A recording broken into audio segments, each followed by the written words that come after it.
Hello everyone, আসসালামু আলাইকুম। আশা করি যে যেখানে বসে ভিডিওটি দেখছেন সবাই ভালো আছেন, সুস্থ আছেন। হাজির হয়ে গেলাম নতুন আরও একটি রেসিপি নিয়ে। আজ আমি আপনাদের সাথে শেয়ার করছি সরপুঁটি মাছ ভাজি রেসিপি। আর আজকের রেসিপি ফলো করে আপনি যে কোনো মাছ ভাজি করলে আপনার ভাত একটু বেশি লাগবে, এতটাই মজার হয়। আমি চেষ্টা করেছি কিভাবে বেশি মজা করে এবং সহজভাবে রেসিপিটি দেখানো যায়, সেটাই আজ শেয়ার করছি। আশা করব পুরো ভিডিও জুড়ে আমার সাথেই থাকবেন। তাহলে চলুন কথা না বাড়িয়ে মূল রেসিপিতে চলে যাই। প্রথমেই আমি এখানে 3টি মাছ ভালো করে কেটে ধুয়ে পরিষ্কার করে নিয়েছি এবং মাছগুলোকে একটু ঘন ঘন করে কেটে নিয়েছি, এটাকে কেচে নেওয়া বলে, যাই হোক। এখন আমি মশলা অ্যাড করছি। প্রথমে দিয়ে দিচ্ছি স্বাদমতো লবণ, তারপর দিয়ে দিচ্ছি এখানে হাফ চা চামচ পরিমাণ হলুদের গুঁড়া,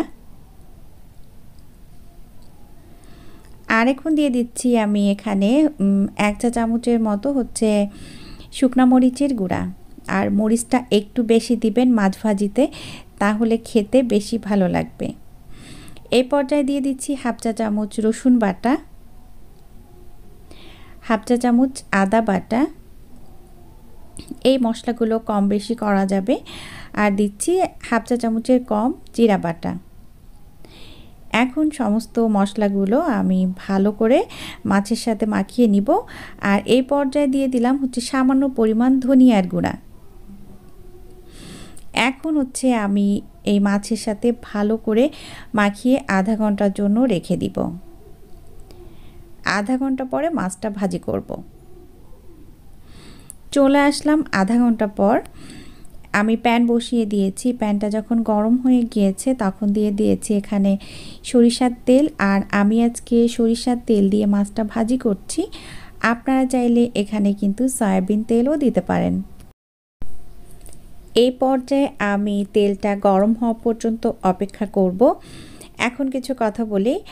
আপনারা যখন মাছ ভাজি করবেন তখন যেটা করবেন, মাছটা যে একটু কেটে কেটে নিতে হয় সেটা কিন্তু একটু ডিপ ডিপ করে কেটে নেবেন, তাহলে কিন্তু মাছের ভিতরে সমস্ত মশলা ঢুকে যাবে আর এটা খেতে বেশি মজা লাগবে।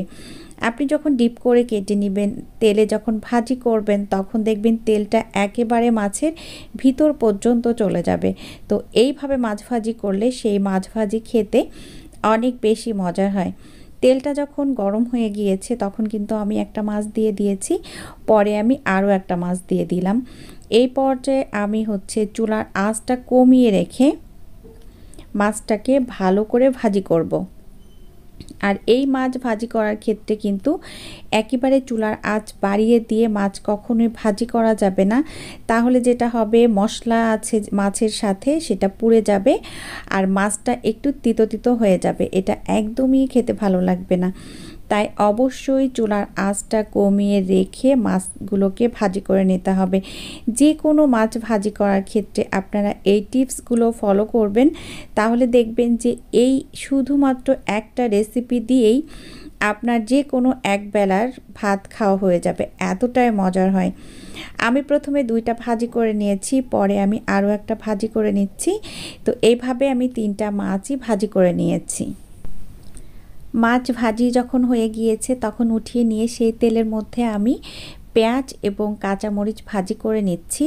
আর আমি যখন মাছটা ভাজি করেছিলাম তখন মাছের গায়ে যে মশলা ছিল সেটা কিন্তু আমি একটু হাত দিয়ে কেখে রেখে দিয়েছিলাম, যাতে করে মাছের সাথে মশলাগুলো না থাকে। যদি মাছের সাথে মশলা থাকতো তাহলে কিন্তু মাছটা পুড়ে যেত, ভাজি হতো না সুন্দর করে।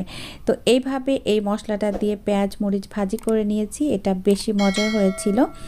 আর চুলার আঁচটা কমিয়ে রেখে এইভাবে পেঁয়াজ কাঁচামরিচ ভাজি করে মাছের সাথে ব্যবহার করবেন, খুবই মজার হবে। তো আমার ভাজি করা হয়ে গিয়েছে। এখন আমি মাছগুলো রেখেছি, এই মাছের উপর দিয়েই ওই পেঁয়াজ এবং কাঁচামরিচটা দিয়ে দিব। এটা এতটাই মজার হয়েছিল, এই একটা রেসিপি দিয়ে আসলে একবারের খাওয়া শেষ হয়ে গিয়েছিল। খুবই মজার একটা রেসিপি। যে কোনো মাছ আপনারা চাইলে এইভাবে ভাজি করে খেতে পারেন। আশা করছি আজকের রেসিপি আপনাদের কাছে ভালো লেগেছে। এতক্ষণ যারা আমার সাথে ছিলেন সবাইকে অসংখ্য অসংখ্য ধন্যবাদ। সবাই ভালো থাকবেন, আমার জন্য দোয়া করবেন। আগামী রেসিপি দেখার আমন্ত্রণ জানিয়ে বিদায় নিচ্ছি। আল্লাহ হাফেজ। আসসালামু আলাইকুম।